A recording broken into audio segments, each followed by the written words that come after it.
हरे कृष्णा, राधे राधे, हर हर महादेव। तो एक बार फिर से स्वागत है आपका इस वीडियो में।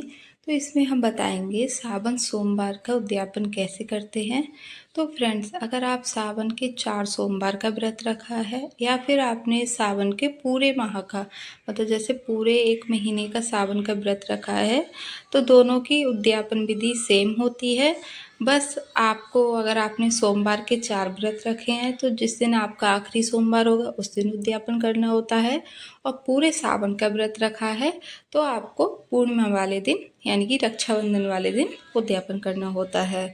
तो आपके लिए उस दिन मतलब अपने रोज के काम करके नहा धो के साफ स्वच्छ वस्त्र पहन के अच्छे से तैयार हो जाना है। जिस दिन आप उद्यापन करें, हो सके तो उस दिन आप साड़ी पहने और हरे रंग की पहन लें तो और अच्छी बात है। फिर आपको मतलब आसन बिछाना होगा। तो भोले बाबा की पूजा में सफ़ेद रंग का या पीले रंग का आसन यूज करते हैं। तो आपको कोई चौकी लगानी होगी, उस पर एक आसन बिछाना होगा। फिर भोले बाबा की आपको फ़ोटो रखनी होगी। अगर आपके पास में कोई विग्रह हो तो वो रख लें आप। उसके बाद में आपको गणेश जी के लिए भी आसन देना होगा, क्योंकि भोले बाबा की पूजा में गणेश जी को ज़रूर आसन देते हैं।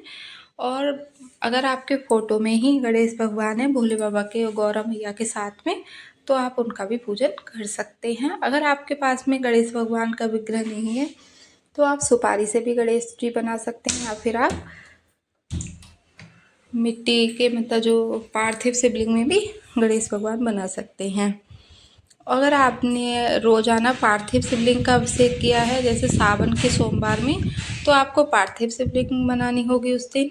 आपने अपनी घरवाली शिवलिंग का अभिषेक करा है तो आपको उनका अभिषेक करना होगा। अगर आपने मंदिर में पूजा करी है तो मतलब सोमवार के लिए, तो आपको ये उद्यापन विधि मंदिर में करनी होगी। तो देखिए, हमने मिट्टी की पार्थिव शिवलिंग रोज़ाना बनाई है, और तो हम उस वो ही बनाएंगे, लेकिन अभी आप लोगों के लिए वीडियो के लिए हम दिखा रहे हैं। और इस तरह से 4 बार जल छोड़ते हुए शिव जी का अभिषेक करेंगे। और अभिषेक करते समय हमें लगातार ओम नमः शिवाय, ओम नमः शिवाय, ओम नमः शिवाय बोलते रहना है। और हमने अभिषेक करने के बाद में फिर अपने शिवलिंग को साफ स्वच्छ वस्त्र से पोंछ लिया है। और जो हमने बेलपत्र रखा है उसकी जो डंडी है वो भी उत्तर की तरफ, और हमारी जो शिवलिंग है उनका भी मुख उत्तर की तरफ होना चाहिए, जो जलहरी वाली जगह है उनका। फिर हमने वस्त्र रूपी जनेऊ पहना दिया है, और अपने गणेश भगवान के लिए भी कलावा पहना दिया है। और त्रिपुंड लगाना बहुत अच्छा होता है भोले बाबा पे, तो आप चंदन का त्रिपुंड लगाएं। और आप दीप प्रज्वलित कर ले पूजा करने से पहले। और यहाँ पे हमने पुष्प चढ़ा दिए हैं सभी के लिए। और उस दिन आपके लिए भोले बाबा की प्रिय वस्तु जो भी मिल जाए, आंकड़े के फूल, आंकड़े के पत्ते, धतूरा, अकौआ के फूल, बेलपत्र, समी पत्र और सफ़ेद रंग के पुष्प, तो वो आप मतलब सभी चीज़ चढ़ाएं। नहीं मिल पाए तो आपके लिए बेलपत्र या समी पत्र जो भी चीज़ मिल जाए आप वो चढ़ाएं। फिर हमने इत्र चढ़ा दिया है, और भोले बाबा की फ़ोटो पर और सभी जगह पे हमने समी पत्र, बेलपत्र, ये सारी चीज़ें चढ़ा दी।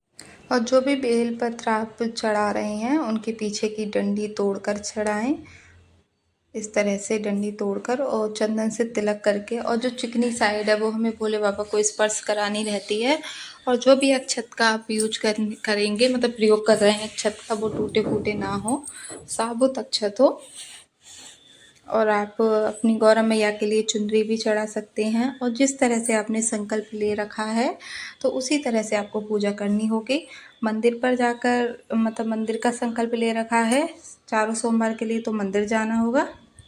और इस दिन आप मतलब हवन भी कर सकते हैं। अगर आप हवन करना चाहें, 11 आहुतियों का 21 आहुति देकर आप हवन कर सकते हैं। जो भी आपने भोग प्रसाद रखा है उनकी आहुति देकर आप हवन भी कर सकते हैं। तो आपको गाय के गोबर के उपले को आप सुलगा लीजिए। फिर वो रखने के बाद में सबसे पहले आपको गौरी गणेश के नाम की आहुति देनी होगी। आप आहुति घी से दें, और उसके बाद में 11-21 आहुति आप भोले बाबा के किसी भी मंत्र की आहुति दे सकते हैं, मंत्र मतलब बोलते हुए।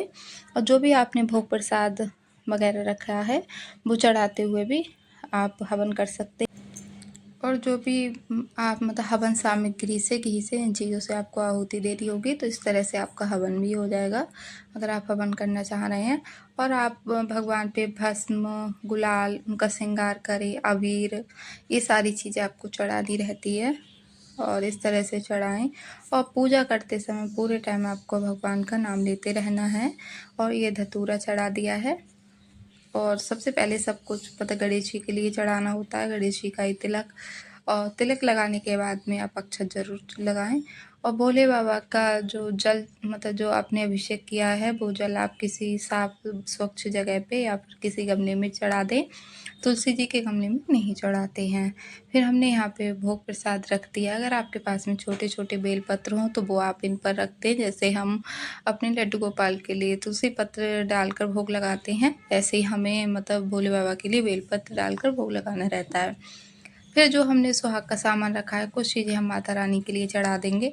अगर आपने पहले सोमवार के लिए सुहाग का सामान नहीं चढ़ाया है तो आप इस दिन चढ़ाएं और कुछ सामान अपने लिए ले लें माता रानी से और कुछ अपने मंदिर पे छोड़ दें। और दान करने के लिए आप अलग से ज़्यादा नहीं, 16 चीज़ें नहीं हो पा रही हैं तो 5 चीज़ें ही रखें, लेकिन दान ज़रूर करना है आपके लिए। और वस्त्र में अगर आप साड़ी रख सकते हैं, सूट रख लें या फिर माता रानी के लिए चुनरी रख लें। ऐसे भोले बाबा के लिए आप अंगूछा भी रख सकते हैं, वस्त्र भी रख सकते हैं, वरना रूमाल भी आप रख सकते हैं, उनके साथ में आप जनेऊ रख लें। तो इस तरह से भी आप उद्यापन साधारण तरीके से भी कर सकते हैं। उस दिन आप भोले बाबा के लिए कोई भी मिठाई अपने घर पर बना लें या फिर आप मार्केट से भी लेकर आ सकते हैं, सफ़ेद रंग की मिठाई ले आएँ। और दक्षिणा ज़रूर चढ़ाएँ। दक्षिणा हमारी पूजा में रही हुई कमियों को पूरा करती है। तो इस तरह से मैंने माता रानी के लिए साड़ी चढ़ाई है और भोले बाबा के लिए वस्त्र चढ़ाए हैं।